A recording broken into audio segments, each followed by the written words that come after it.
When it comes to losing weight and burning body fat, which peptide or perhaps a combination of peptide therapies is most effective? So that's a loaded question.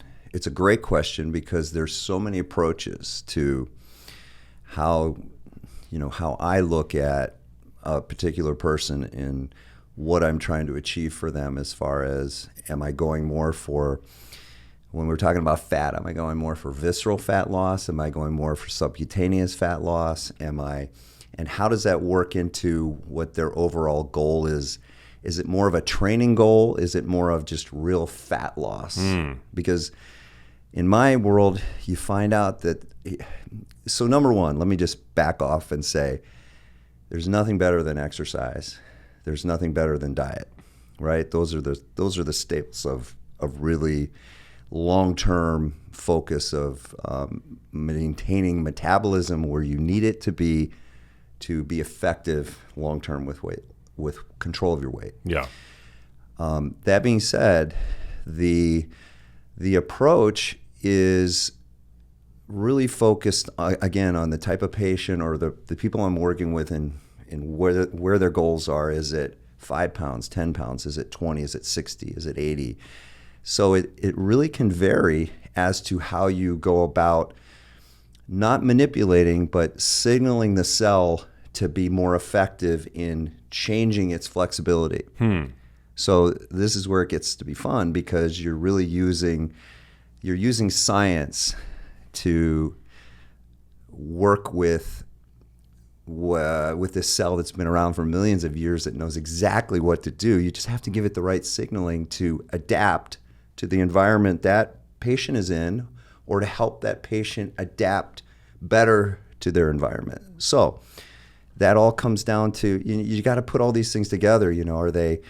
It's really hard, as you probably know, it's hard to do everything you want to do with a patient right off the bat and say, hey, I got this great plan. Because if you slam them with everything, they're going to just look at you and go, really? You think I'm going to do all of this? Yeah. So you got to pick your battles in where are you going to achieve the most right off the bat, and get them to believe in what they're doing, and then want to come back to me and seek more information, like, hey, I like where we're going with this. Is there something more I can do? And when you hear that, everything changes. I love that. Well, talk about, because I know that there are many different types of peptides, and this is fairly uncharted territory for me, but what is so how do they help to encourage weight loss? Is it through a hormonal axis? They help to boost, I don't know, testosterone, growth hormone? Is it through a metabolic axis? They boost, I have no concept of even how they might begin to work. Which is a great question, right? It's so this is where it gets to be fun, because it's all about deciding how you're going to go about helping a cell manipulate its fatty acids, proteins, or carbohydrates it's going to utilize to make energy, to make ATP, to make NAD.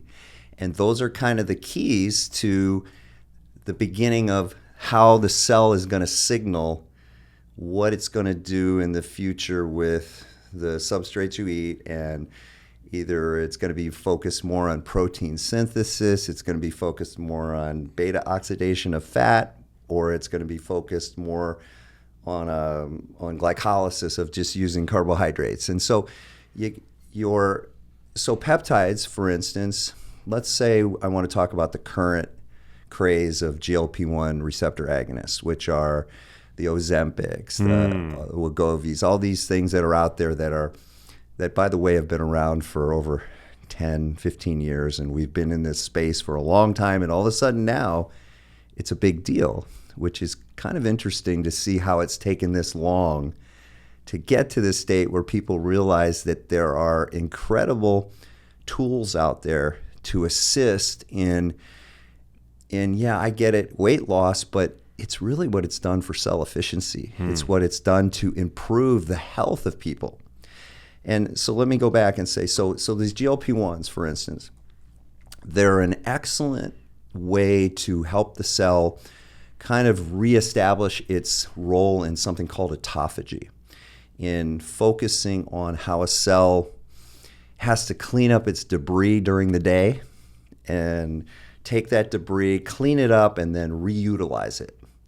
And if a cell can't do that well in cleaning itself up, it's like the housekeeper. If it can't do that well, it's having problems with the signaling and things it's supposed to do to maintain its ability to manipulate proteins and fatty acids and carbohydrates. So there's a role there of where autophagy is something that basically, I don't want to get too out of control here, and you got to stop me when I do. I'll rein you in. Yeah, well, please. At least I'll do my best. I can go down these rabbit holes really fast, but we like it here in the Genius Life, but I get it. It's all about improving this aspect of AMPK. AMPK is this activator that starts this process of autophagy and other things that are very important in cell efficiency.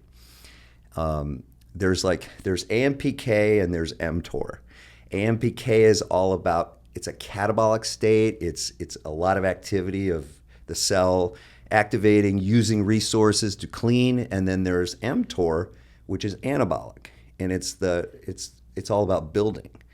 So you've got to know how to, you're manipulating signaling to make the cell become optimized for that patient. If it's at the beginning weight loss, it may be they're focused on the weight loss, but we're focused on the efficiencies of what AMPK can do in utilizing energy and making energy more efficient. So the oxygen you breathe is going to be utilized better in making ATP and NAD. The ability for the signaling of the cell to include the immune system into how its function is relevant to cleaning things up is going to be at a higher level. So you're doing things to make efficiency work better in signaling and energy. And then if that part of weight loss has any component of training or wanting to build muscle, or which you want that to be part of it, there's the back end of the mTOR aspect of muscle building, protein muscle synthesis. And so it's putting all those things together. And so the GLP-1 is a great way to get some things started to basically where the patient notices, hey, I haven't been able to lose this weight ever doing anything, and something's happening. And the beauty there is then you get that patient into the process of thinking more about what they can do to be better at what they're doing. It's not just taking that GLP-1. It's realizing there's so much more to it, right? It's so you can start then talking about introducing diet. You can say, hey, what you think about exercise? Let me talk to you about this. And it's just, I'm just so privileged to be included in this, I think, incredible process of how people can recognize their own strengths, and then they end up becoming these zealots in health because you've opened the door just with giving them an opportunity, because sometimes it's harder as you get older, as you get in certain states of your life. There's hormones that are working against you sometimes, there's enzymes, there's processes that you just aren't aware of that are fighting the cell's ability to be flexible and utilize the things you eat well to make energy and to stay in a metabolic advantaged state. And so we just use these signaling agents to just help prompt the patient in the right way. And so that's just one way is with the GLP-1. And then you can introduce other things to efficiency of the cell through other pathways of, you can start to get them involved in, hey, you like what this is doing. Well, guess how important maybe this microbiome might be in this whole picture. And they're like, what's a microbiome? And you're like, well, if I took a brick out of your gut, it'd be 1 billion bugs. And they're like, what? And you're like, hey, guess what? Those bugs compete against everything you eat. And those bugs, if you don't have them, you're not alive. And those bugs produce good and bad metabolites. And What if I told you we could start working on manipulating those metabolites and how they work better for you, like these GLP-1s? And then the lights start going off for people. It's like, really? You really can own this space when you let the patient know they're controlling. The cell is making its own decisions. It's no more of that bullshit of giving a drug or something. Excuse me for that word. We don't mind. You're letting the cell gain control again. Yeah, and it's an empowering message ultimately. Absolutely, and that's what people don't know that can be accomplished. Yeah, because ultimately, that's what you're doing with exercise and nutrition. Hey, if you like that video, you need to check out this one here, and I'll see you there.